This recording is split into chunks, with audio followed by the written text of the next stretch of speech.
জাতীয় পর্যায়ের গৌরবোজ্জ্বল ও কৃতিত্বপূর্ণ অবদানের স্বীকৃতি হিসেবে ৭ জনকে স্বাধীনতা পুরস্কার ২০২৫ প্রদান করা হয়েছে। পুরস্কার তুলে দিয়ে প্রধান উপদেষ্টা ডক্টর মোহাম্মদ ইউনূস বলেছেন, জীবদ্দশায় একজন মানুষ পুরস্কার পেলে যে আনন্দ মরণোত্তরে তা পাওয়া যায় না। রিপোর্ট করছেন মোস্তফা মল্লিক। এবছর দেশের সর্বোচ্চ বেসামরিক পদক স্বাধীনতা পুরস্কার প্রাপ্তদের ৭ জনের মধ্যে ৬ জনই মরণোত্তর।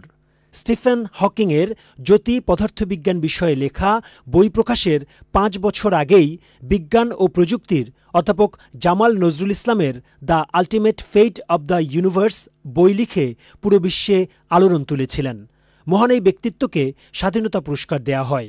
সোনালী কাবিন খ্যাত বরেণ্য কবি আল মাহমুদ, ভাস্কর্য শিল্পের অন্যতম অগ্রদূত নভেরা আহমেদ, বেসরকারি সংগঠন ব্রাকের প্রতিষ্ঠাতা স্যার ফজলে হাসান আবেদ, পপ সম্রাট আজম খান, শিক্ষা ও গবেষণায় বদরুদ্দিন ওমর এবং প্রতিবাদী তারুণ্যে আবরার ফাহাদ স্বাধীনতা পুরস্কারে ভূষিত হন। রাজধানীর ওসমানী স্মৃতি মিলনায়তনে মরণোত্তর পুরস্কার প্রাপ্তদের স্বজনদের হাতে পুরস্কার তুলে দেন প্রধান উপদেষ্টা।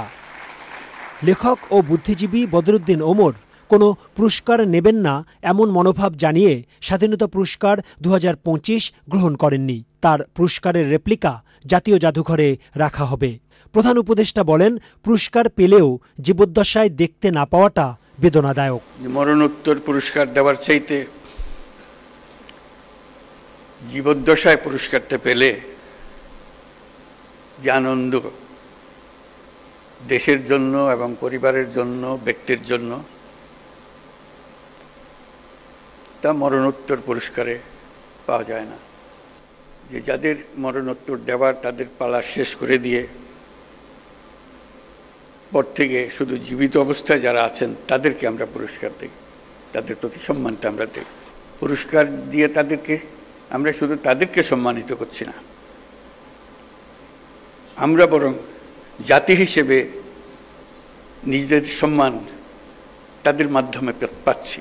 ১৯৭১-এর ২৫শে মার্চকে মানব সভ্যতার ইতিহাসে সবচেয়ে কলঙ্কজনক রাত উল্লেখ করে প্রধান উপদেষ্টা বলেন, ন্যায়ভিত্তিক সমাজ প্রতিষ্ঠার অঙ্গীকার নিয়ে দেশ স্বাধীন হলেও দেশের মানুষ তা আজও পায়নি।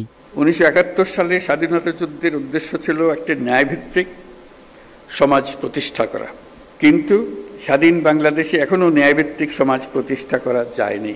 দীর্ঘদিন ধরে এই দেশের মানুষকে তাদের ভোটাধিকার থেকে বঞ্চিত করা হয়েছে। দুর্নীতি, লুটপাট ও ঘুমখুনের রাজত্ব চালিয়ে দেশে একটি ফ্যাসিবাদী সরকার ব্যবস্থা কায়েম করা হয়েছে।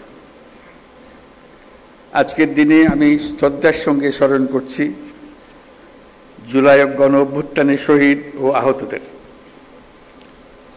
তাদের আত্মত্যাগের কারণে আমরা একটা নতুন বাংলাদেশ গড়ার স্বপ্ন দেখার সুযোগ পেয়েছি। প্রধান উপদেষ্টা জানান, মরণোত্তর পুরস্কার প্রদানের পালা শেষ করে আগামীতে শুধু জীবিতদের স্বাধীনতা পুরস্কার দেওয়ার নিয়ম করবে সরকার। ধন্যবাদ। মোস্তফা মল্লিক, চ্যানেল আই, ঢাকা।